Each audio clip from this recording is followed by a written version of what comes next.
Hello and welcome to the world-famous and award-winning Driving You Crazy podcast. This is the show where we talk about all things transportation, anything that gets you from here to there. I'm the traffic anchor and the transportation reporter for Denver 7 News, Jason Luber. If you would like to get a hold of me, all my contact links are in the description of the show, and you can call the listener hotline at 303-832-0217. I was just having a mental lapse on my own phone number. Anyway, we're right in the middle of the summer travel season, and as we all know, the roads are crowded. The future of fighting congestion is on right now, and we want to get to where we want to go faster and more efficiently, and really all of that is about data collection and then the interpretation of that data, and then getting all of those solutions to you, the driver, as you're out there on the roadways. Now, there is a company based in Canada. It's called Quarterhill. And they're working on some of these solutions right now with AI systems and other systems. And Quarterhill says they're a transportation tech company specializing in tolling systems, enforcement, and intelligent transportation infrastructure. And they describe themselves as focused on driving advancements in transportation technology to pave the way for a safer, more connected world. Joining me now from Quarterhill is Dan Dobransky. He is the Senior Director of Roadside Transformation for Quarterhill. Dan, thanks so much for being here on the world-famous Driving You Crazy podcast. Yeah, happy to be here and always love talking about tech, so appreciate it. Exactly. And you've been here in Denver for the last couple of years, so how do you like the driving? I always ask somebody when I'm talking to them, especially since you're from other parts of the country, San Diego and Boston, what it's like driving in Denver compared to other places. Yeah, so one thing that was a little bit of a new change for me was in Boston. They say that Boston's an hour away from Boston because the traffic is so congested. Right. That you try to go from one side of the city to the other. Denver, it's so spread out. So a lot of the drivings, you have your routes. You want to get to the mountains or you want to get to the airport. People have the same routes they drive, but with the new advent of all these roads they're bringing out, you kind of have more options now. So I think there's more options and. It's actually, as long as it's not 5 p.m., you can catch me on any of the roads. Yeah. And like back out east, a lot of their roads were former trails. And so they wind around and they go this way and that way. Like, where am I going? How is this even sensical? But here out there in the West, everything was built on a grid. And so it's just very square. Yes. Much more intuitive on how to get around. So I definitely appreciate that. Well, as I said in the intro, Quarterhill is a transportation technology company specializing in tolling system enforcement and intelligent transportation infrastructure. And as I understand it, Quarterhill has acquired a number of established, successful transportation firms, and they've done that fairly recently and then brought them together as one company. How is the company then combining the strengths of all those firms to make driving simpler and easier for me as a road user? Yeah, so we're trying to build, smarter transportation tech for modern industry. So when you look at all the different types of technologies and the different groups that we're bringing together, they all have a cohesion that if they'd only work together, if only companies were large enough to work together, you can actually have a more seamless experience. We have, electronic toll collection systems, automated enforcement tools, traffic data sensors, cloud-based analytics platforms. So the benefit of having all of this under one roof is that we can now make it more efficient, more seamless through, if we make an advancement in our AI technology in one area, it can, be used in another. So if you're paying your tolls by plate, or if you want to have a safer road to drive on and you have your tires being monitored or your trucks being weighed more seamlessly, we can actually get people on and off the road quicker than previously before. Interesting, because as you said, one part of the business is tolling, and I know you do a lot of work with that, maintaining the accuracy and efficiency of the tolling systems. I know Quarterhill is based, as I said, up there in Canada, and I think there's only a few toll roads in Canada, up in Ontario and Quebec, but here in the U.S., tolling is used in 2/3 of the states. It is widely used. And so do you think that tolling equipment is maybe the best way now, and this roadside monitoring equipment is the best way to not just collect tolls, and I want to talk more about that in just a second, but really to collect traffic flow and information data so you can know where people are and how traffic is flowing on any particular road? Yeah, I mean, we've got real world examples with E470 CTIO locally in Colorado that we work closely with. We can illustrate how we make the the commute safer, faster, more efficient through that public-private innovation. Like a lot of these roads popping up are from a willingness from the public and from people to want to have a safer, quicker commute. So I do think that all the sensor data, all the big data analytics that you're seeing allows you to, to forecast whether a weather event that may come in can be used to predict, like, hey, maybe we need to have more salt on the road or more ways to kind of reduce the congestion at certain points. So you can actually get smarter about how you prep for that. I'm sure you're aware, I think you just briefly touched on it, but you're aware of the Blissway system there along C470 and really about all our express lanes. Mhm. They have this wireless autonomous lane enforcing system, and I think they call it Wall-E.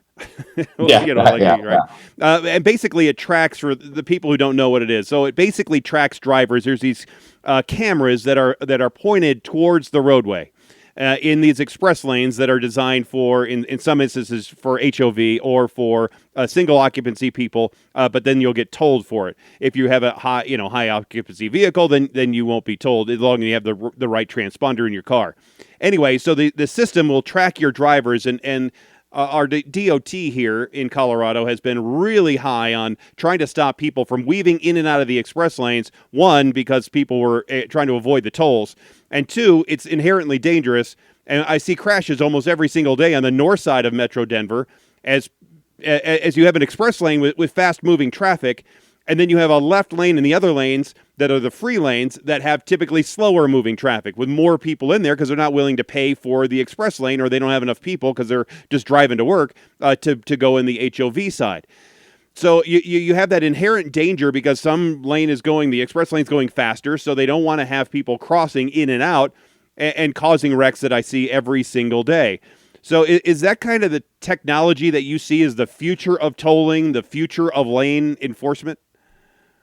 Yeah, I would say, I mean, there's a couple of ways you approach these with the data that you're getting. They call it on the edge. So actually at the sites, at the toll sites that you're seeing, or the express lane sites, that's the data is being collected to perform a function, right? It's to identify a license plate and be able to get that transaction going. But then the extra part is you're able to then understand, are there cars weaving in and out? Like what was the position of that vehicle when you did take that image? And if you can start seeing that at certain sites there are more weaving, you can actually have signs, you can actually take actionable steps to it. So the first step is to you have to monitor, you have to predict, then prevent and prescribe a solution. So you can kind of walk your way through.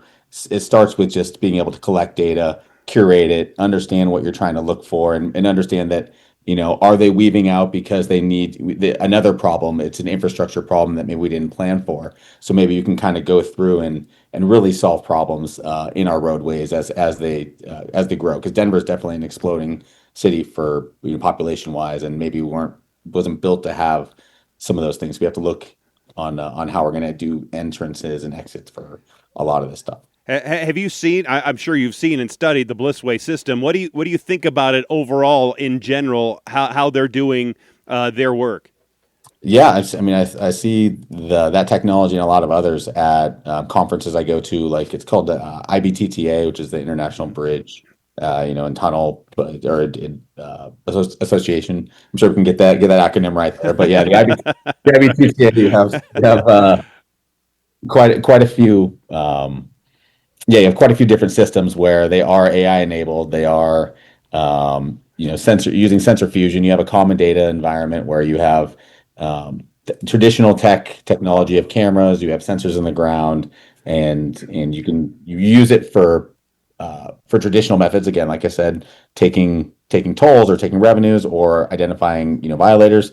But now you can actually use that and enrich the data and actually start making actionable changes to enact law and policy and help reduce the weaving that you're seeing going on. But yeah, that technology, it's only getting more pervasive across the country, worldwide. We're seeing a lot of countries that are entire continents that are pushing for that. So My guest is Dan Dobransky. He is the Senior Director of Roadside Transformation for Quarterhill, a transportation tech company specializing in tolling systems enforcement and intelligent transportation infrastructure.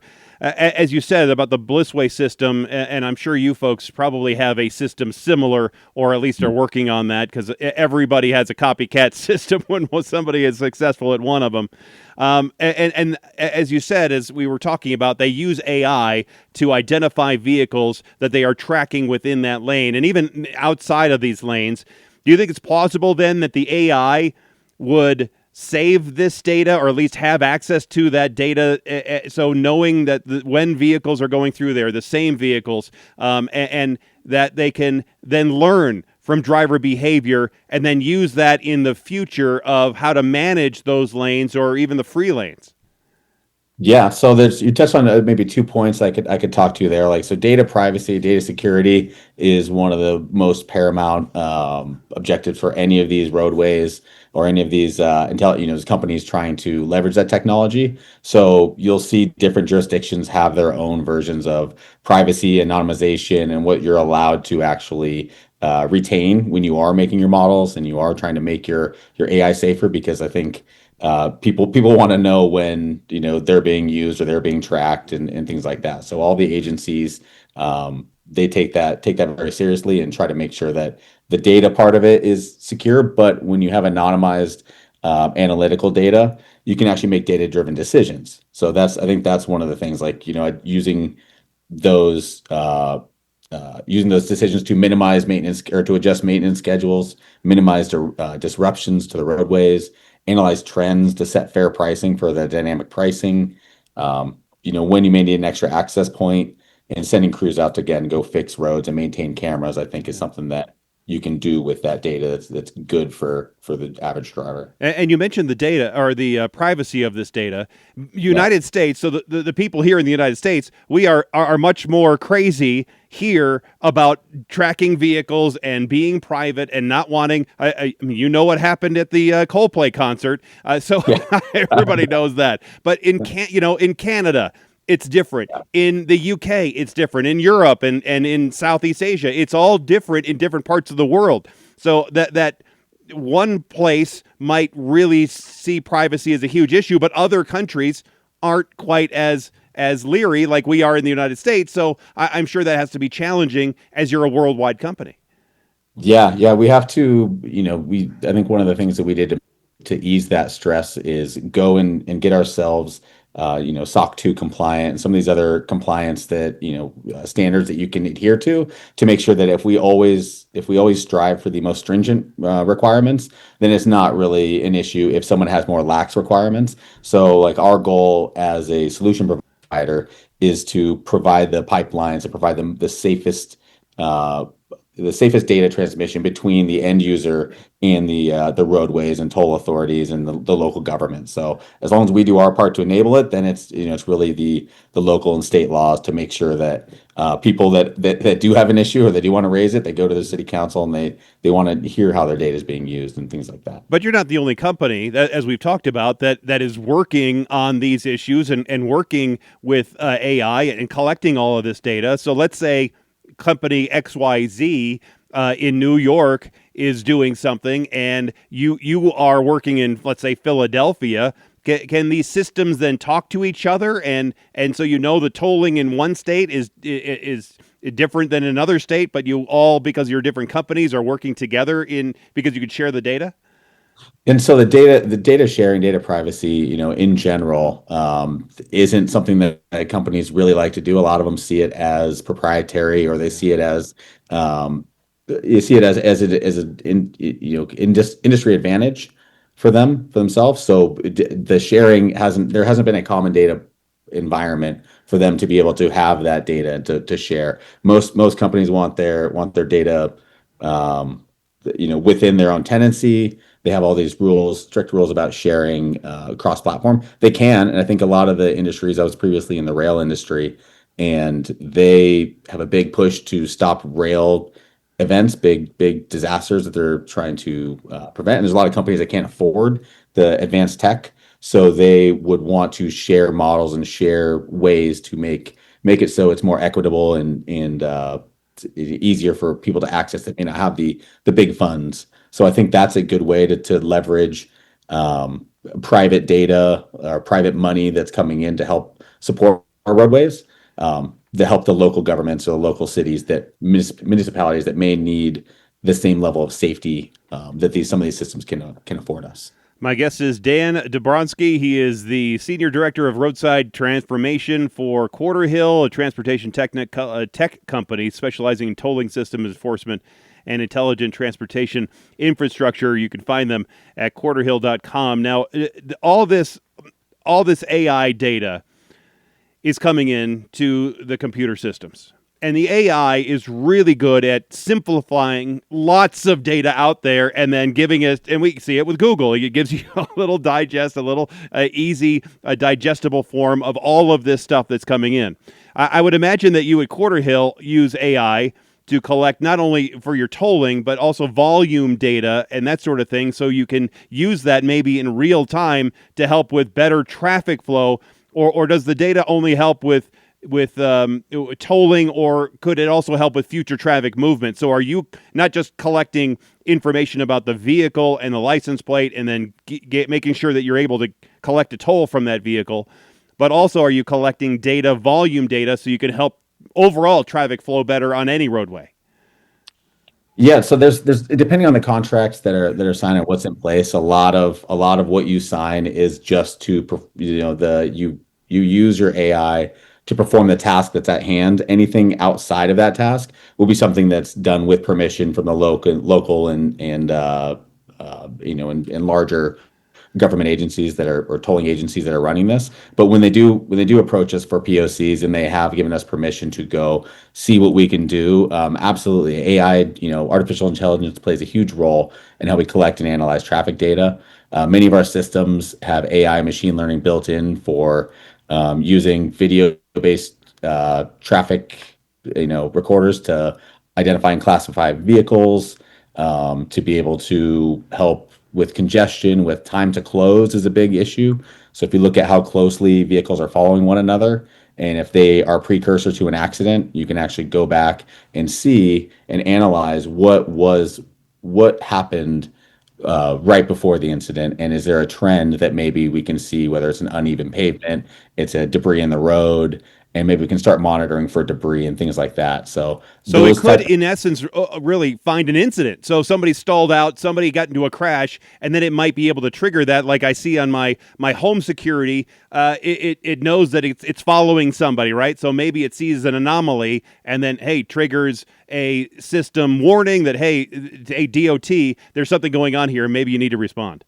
Yeah, and a lot of different parts in the country, not just in Colorado. That's what the goal is to go and identify those events and go try to draw correlation. Again, correlation, and causation are two things that are kind of tough. Sometimes you think, I want a popsicle on a hot day, and that's why it's hot. It's like no. That's they're not they happen at the same time, but they're not related. But the same thing here. It's like it's always tough to kind of understand what the precursor to a lot of these accidents and incidents are. But with AI, you can kind of dive into and find what's actually happening. And I'm sure you've studied and seen those videos of phantom traffic jams where somebody slows down, but it causes that ripple effect all the way back, and so you might have an incident that's cleared by the last 20 or 30 minutes, but there's still a phantom traffic jam in that area. And me studying traffic flow every single morning, I can almost predict at a certain time of day exactly where traffic is going to get heavy because of certain roadway design.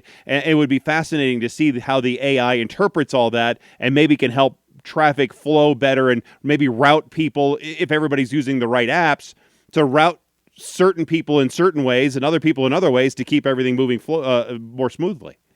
Yeah, the data that municipalities and agencies, they get from our systems and our sensors, is incredibly rich, and they want to use it to make better traffic decisions. So they have traffic management centers that can ingest the data, adjust signal timings, update, electronic message boards, and dispatch responders to incidents faster. So I think a lot of that stuff is exactly what you tied on right there. Like, how do we, if we know this is going to happen, and intuitively as humans, if we know that that's something that the data typically matches that. So if we can, you can kind of find that.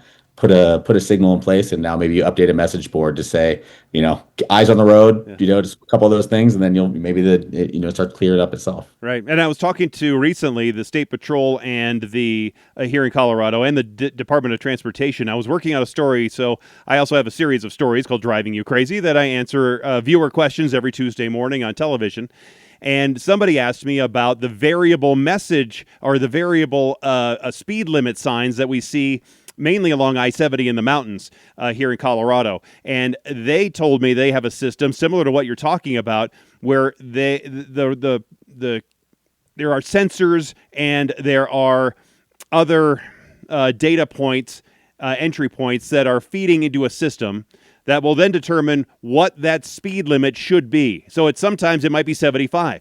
At other times, they say it might be 55 because of weather, or let's say there's an incident, a crash that's up ahead, so they want to start slowing drivers down. So maybe a couple of miles before that, they have the speed limit lowered to, let's say, 45 or 40, so they can get drivers starting to slow down before they get into those areas. Yeah, I'd say a lot. You're spot on there. A lot of the traffic, technology, advancements that they're trying to do is make sure everyone arrives at the destination safely. So when you go through and you add these different solutions and these improved safety methods, it is to encourage, safe driving behavior. If you see a sign that's flashing to slow down, if you're not weaving in and out of lanes, you want less incidents at these spots that we know intuitively that there's a blind turn, or some of these roads, getting into the mountain express lanes, when things are going to get a little icy on spots. So the better we can get at, informing and making that drive smoother, we're gonna do our best to make sure that happens. Does any of this data get sent to my Google app or my Waze app? So as I'm driving around, some of this information is then going to be sent to me. So me as the end user driving right now, if as long as I'm connected or my car is connected, will I be able to get that information and get an alert of some sort and then change my route or be alerted of what's up ahead? Yeah, so we've seen it with a lot of these agencies across the country. They integrate with traffic apps, and the data doesn't just live in the agency databases if it's anonymized, but they want to try to find ways to benefit the public directly. So a lot of municipalities share the traffic data with third-party navigation apps or open data portals, so you can see speed, same way that when you go on Google and you can see the time that it may take you to get somewhere. It can estimate traffic because it has that data. So a lot of those, it's becoming more and more pervasive. And you look at Google Maps, Waze, local traffic apps, things like that. I know a lot of local governments try to improve that data sharing. My guest is Dan Dobransky. He is the Senior Director of Roadside Transformation for Quarterhill. They describe themselves as focused on driving advancements in transportation technology to pave the way for a safer, more connected world. If I'm using my Google Maps or Waze, like we just mentioned, and let's say it's got me routed down a certain way, but then there's an incident, the system naturally wants to try to route me around there in the shortest distance, or the quickest way, right? But if everybody is using, let's say, a Waze app, not that everybody does, but let's just say for the sense of argument, everybody's using the app, then the app is sending everybody the same exact way, so then that route will get clogged up.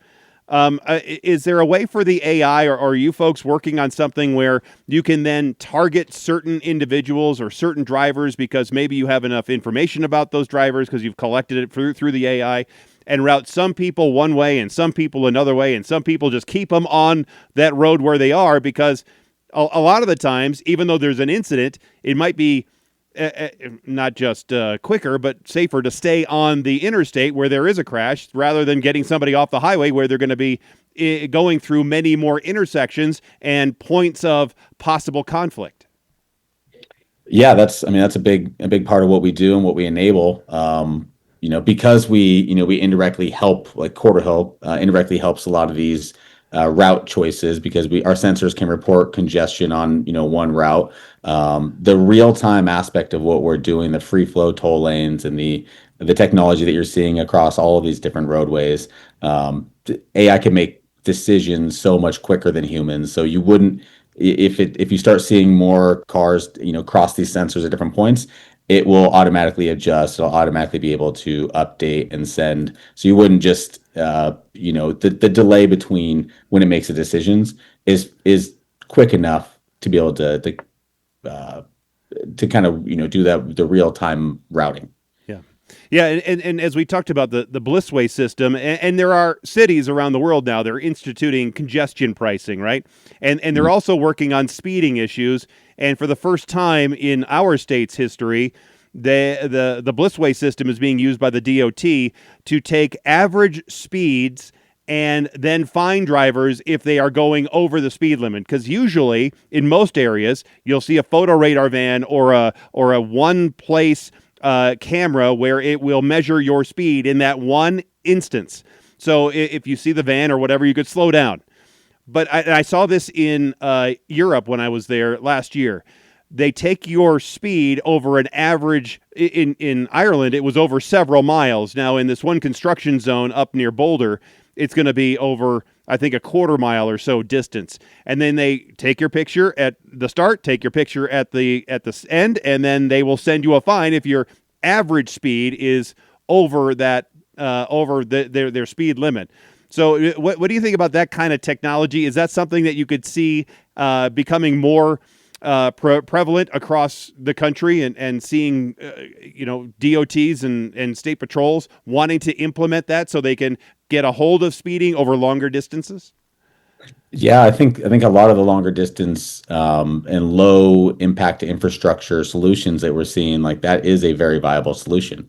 I saw the same thing when I was over in Austria trying to drive through, and you want to drive these mountain roads, and you have a nice, you hear the purr of the engine, but beneath it, you want to kind of go take it, open it up a bit, but if that if you get there, 2 minutes too early or the 10 seconds too early, that you have exceeded that average speed. So. Yeah, I do see that technology. I mean, hopefully, the end goal is just to try to have a better, more safe driving experience. And yeah, I don't see that as going away anytime soon, especially if it's effective at reducing issues that we see on the roadways. Are those the kind of things that Quarterhill is working on, or are you just really more focused on, at least especially on your side, just the tolling aspect and going with that, and not necessarily the enforcement part of all of these cameras and speed sensors? Oh, actually, yeah. Our one of our biggest aspects of our company is the safety and enforcement division that we have that's based in Canada, and they do a lot of the weigh in motion, where you can actually weigh vehicles as they drive through toll sites. You can monitor and make sure that the equipment's safe, and do a lot of these enforcement activities. So.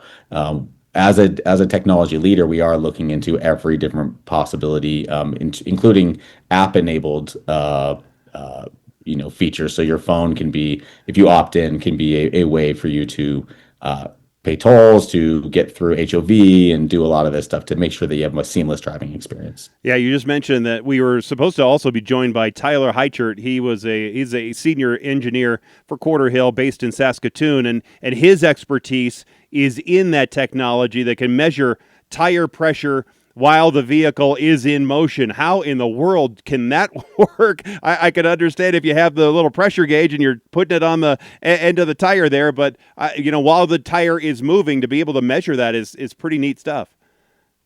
Yeah, a lot of that technology. I mean, some of it's proprietary, but you have to look at the sensors that go into the lane, the cameras, the lidar, the radar, all the different hardware technologies that have been around for quite a bit. You can now start migrating them and working with each of those different technologies.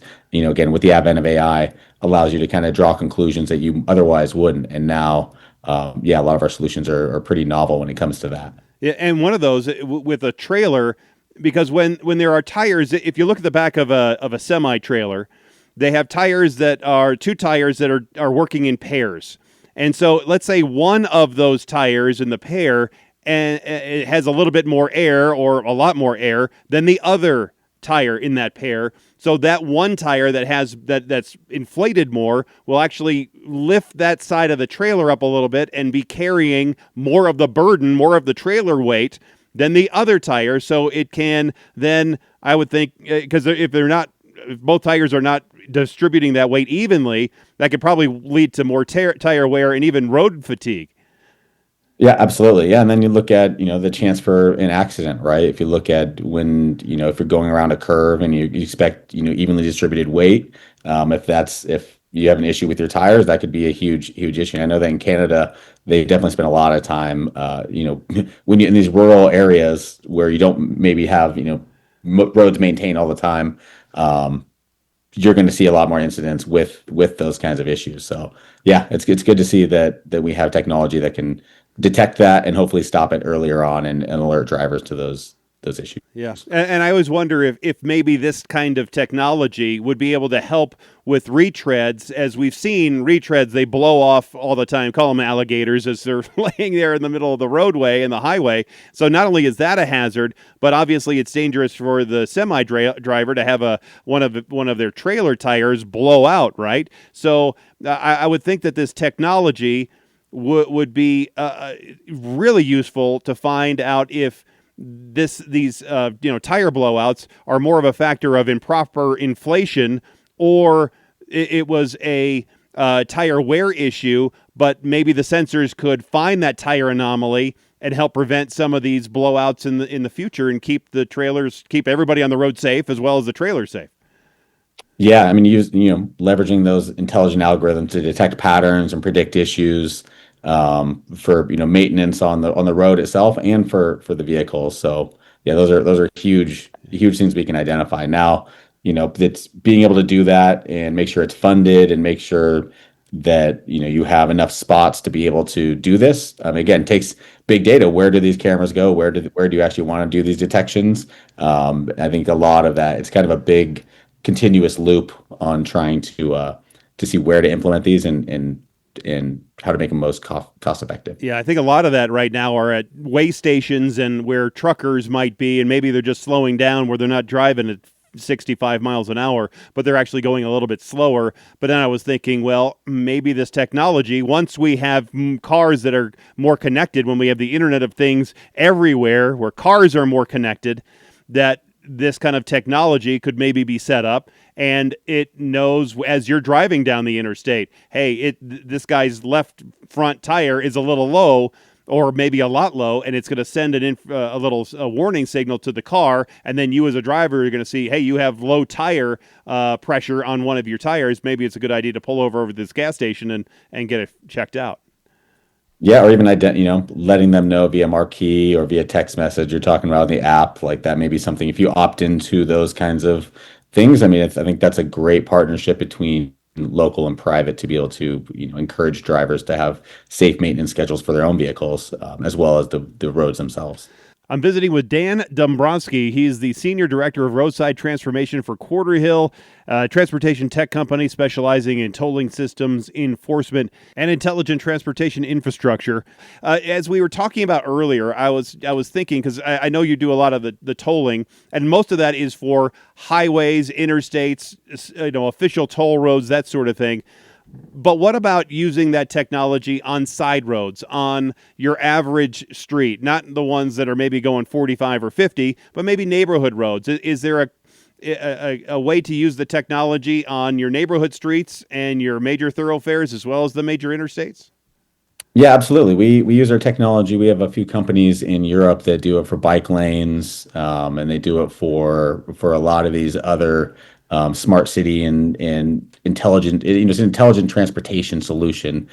It doesn't necessarily have to be tolling or have to be in these main thoroughfares. I think that the largest barrier to entry there is just how much does it cost, and our cities setting aside funds to add these types of technologies into areas. So one way we may be able to do this is collect, a city can get data and see, hey, we have too many, pedestrian accidents here. Let's go see if we can add a radar that says, hey, there's enough people here on this sidewalk that we slow down the speed and add a sign or flash a light for drivers if we have, safe crossings, things like that. Interesting. So let's say you're at a concert and you're coming out of the concert, you're coming out of this arena, and there's obviously a lot of people with you, and a lot of people want to cross the street all together. You're at a football game, baseball game, you're all crossing together. And so you're saying that this technology could then Could it be connected to the traffic signals and then stop that? Could it be then connected to the smart cars so everybody gets a warning and, like you said, signs so the drivers are maybe more attuned to what's happening and can see the pedestrians or get out of the way? I mean, absolutely. If anyone's left a Broncos game and you kind of head out of there Yeah. any way necessary, if you're not using one of the light rails to get out, you're going to be pouring into the streets. So I think that that technology there would be a great spot. Maybe I know Denver Stadium does a lot with the wait times at the different areas in the stadium to try to optimize ways to pedestrian traffic gets into the stadiums. We can actually do that maybe towards the exits and entrances. I think we can do lighten the load on the police and the traffic, uh, orchestrators, and maybe start doing some of it automatically and help out there. And could you use this same kind of technology for public transportation, for the buses and for the trains? I know we've had problems here in Metro Denver with our train system being on time and on schedule and having trains available. But is it not just, it's not only exclusive to road use, it really could be used in a lot of different uses. Absolutely, yeah. I'd love to even see it more pervasive downtown. Like if you look at, when I first got to Denver, I may have driven in the bus only lane a few times, but just not knowing, I hadn't seen that before. And but if you'd see how frequently that happens, and if that does cause issues, I think that you can definitely understand where these issues are coming at and what you want to tackle first. So this AI, technology and the computer vision and cameras, leveraging data that you're already taking, just find a way to organize it and get more safe infrastructure because of it. Yeah, and speaking of those bus-only lanes, I did a story a few weeks ago about somebody asking me, you're only supposed to make a right turn right before you get up to that road that you're going to make the right turn. So you're not in, you can get into the bus lane as long as you're making a right at the next road and not go between street and street and street. That's only for the buses. But this person was asking me, this one gets all backed up, this one area gets all backed up, and so they have to get over early, cross over a street so they can make the right up the way. And I said, just do it, because I was talking to Denver police about this, and for the most part, the officers are, look, if everybody's doing it, I'm not going to pull over everybody to give them all a ticket. It's just this is what has to happen because there is too much volume there, and it's really a low-level offense, so he doesn't really care anyway, and he has other better things to do, is what he said with his time, than pull people over for this minor offense. But then you have, let's say, automatic technology. So let's say you put your automatic technology in there that was catching people doing that like they do in the express lanes, and now you're dinging people for something that, an officer would say, well, it's not that big a deal.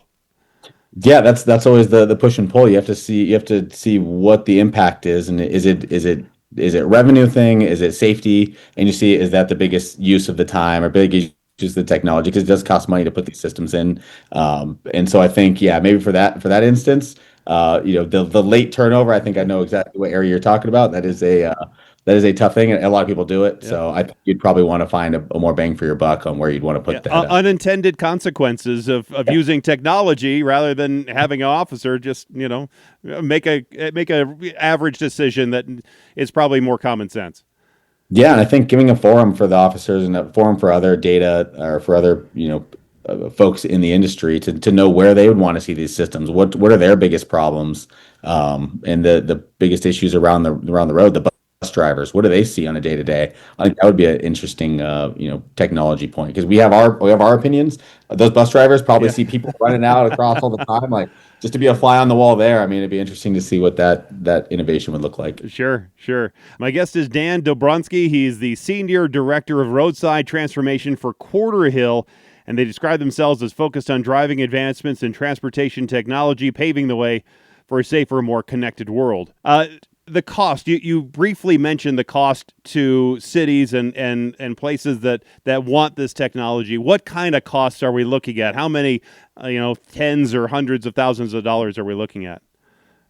I mean, depending on the system that you're looking at, I mean, it can range from, a few $1,000s from an AI-enabled smart camera, but then you have to figure out where that data is going to go, how quickly you want to know. So the idea is, the sooner you need to know something, the more it's going to cost. You have to have more compute on the edge. But yeah, you can start from a $5,000 camera that's that's counting the pedestrian traffic on a footbridge to, millions and millions and millions of dollars to make sure you can do free flow express toll lanes on, 6, 7 million vehicles a month. Sometimes you're looking at a lot of these roadways. So it's the infrastructure is definitely there, and it's a big expenditure, which is why we see these private roads, and why there's tolls. But I think the driving experience, the safety, and the options that we get is why they're in those different ranges. And as you know, we could have some wild weather, here in Colorado as well as other parts of the country.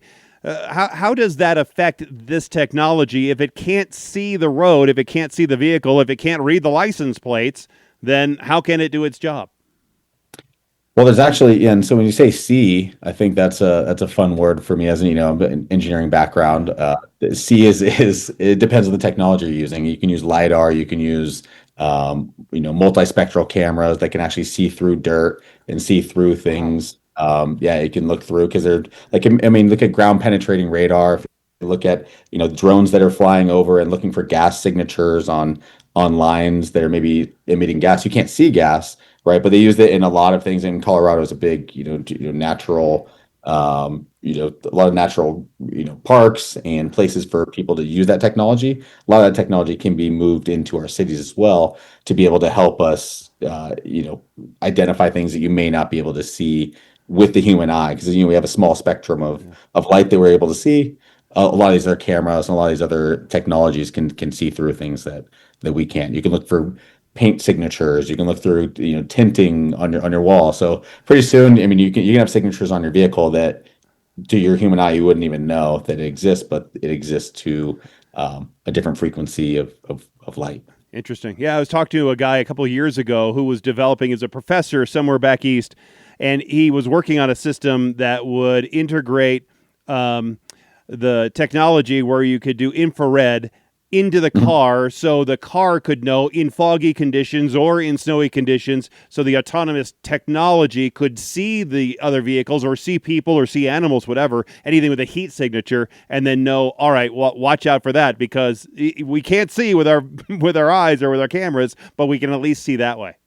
Spot on. And you can look at like icy roads too. Icy roads, if you shine you put a radar, put a structured light on a normal roadway, you're just going to have one incidence of reflection. If you put it on a very, icy, glassy surface, it'll have a different incidence of reflection. So you can kind of look at that and see how that technology can be used to tell drivers a mile ahead that there's an icy road, not just potential for an icy road, but it's confirmed, slow down. So I think those are kind of cool techs. Yeah, yeah.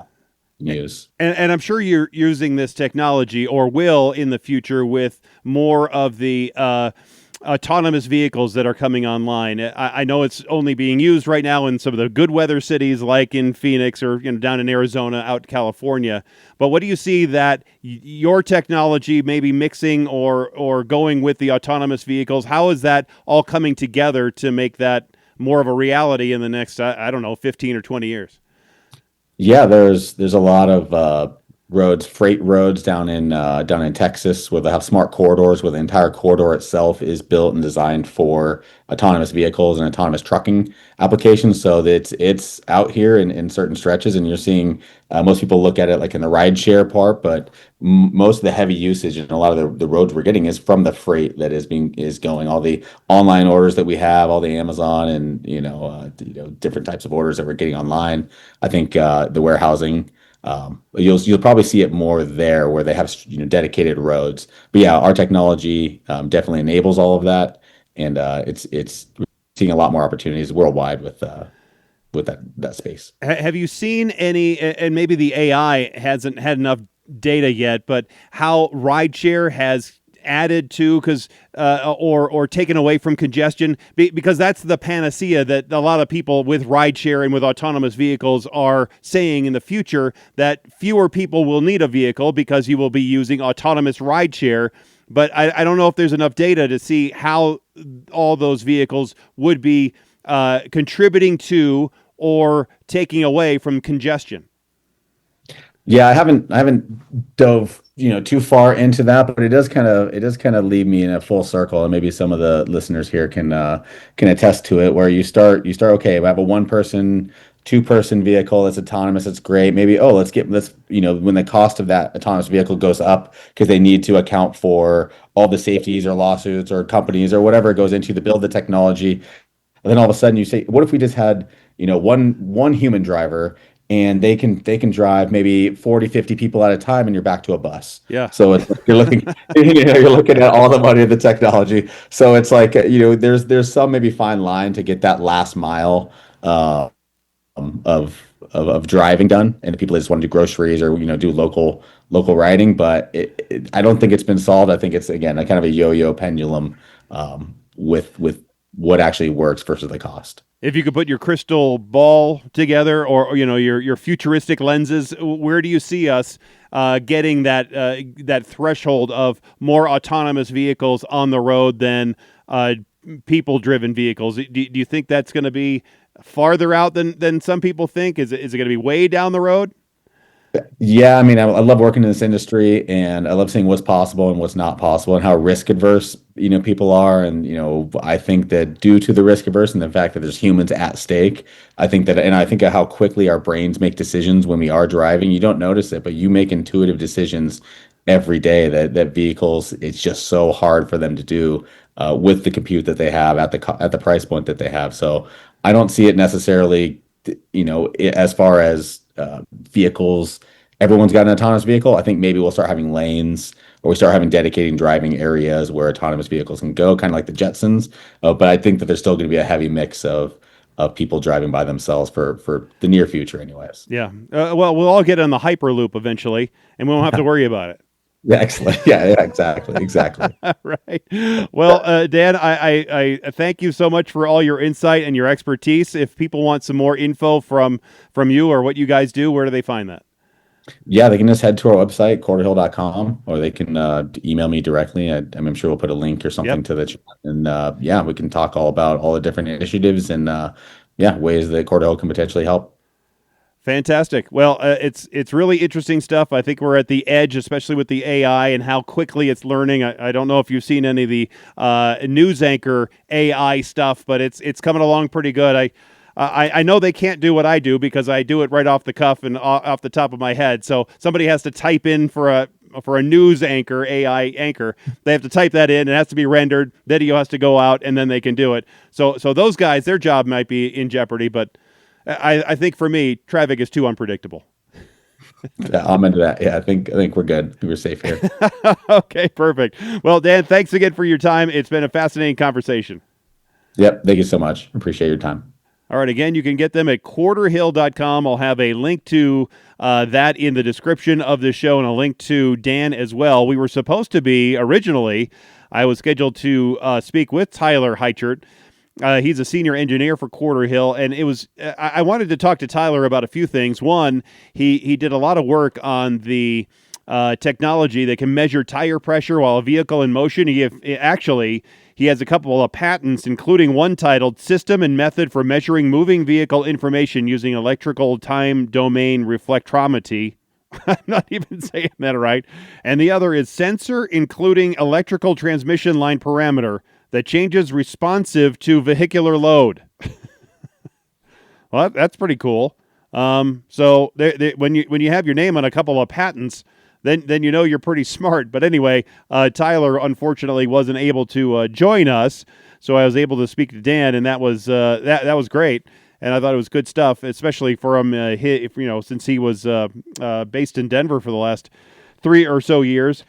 But anyway, I think that this is AI. The AI stuff really is going to change the way a lot of things happen, because it is so good at interpreting data, and you can take so much data and then have it condensed in just that's basically what I do. I guess I was the first AI traffic guy, because I take a lot of data between what roadways are flowing well, which ones aren't, where there's an incident, where there's not, which thing to talk about first and which one to talk about last, or just skip altogether. I take all that data and then dumb it down to 45 seconds, and then spit it out on television and have to manipulate maps and cameras and all other kinds of things. So I think I am the original AI. Am I real, or am I Memorex? No, I'm real. And no, I'm not AI. And I did, as I mentioned to Dan, AI anchors are definitely a thing. Maybe you've seen them on YouTube Shorts or other video, whatever. But AI anchors are definitely a thing. But the thing is with those is that you have to, like I said, you have to type all that stuff out. So it has to know what it's going to say. Let's say it's a news story. Well, it has to know the news story, and then it can present it, but it has to be rendered and all that. I am in real time. You can't predict traffic. I guess you could try with AI, but I'm pretty good at it. And I don't know how many more years I can outlast the AI, but we'll see. I'm trying my best. Anyway, if you have any questions, comments, or concerns, you sure can shoot me a message. I have all my contact links in the description of the show. If you rate the show, I sure would appreciate that as well. Thanks again for being here, and thanks as always for listening. I'm Jason Looper, the Traffic Guy. Be safe, and as always, happy motoring.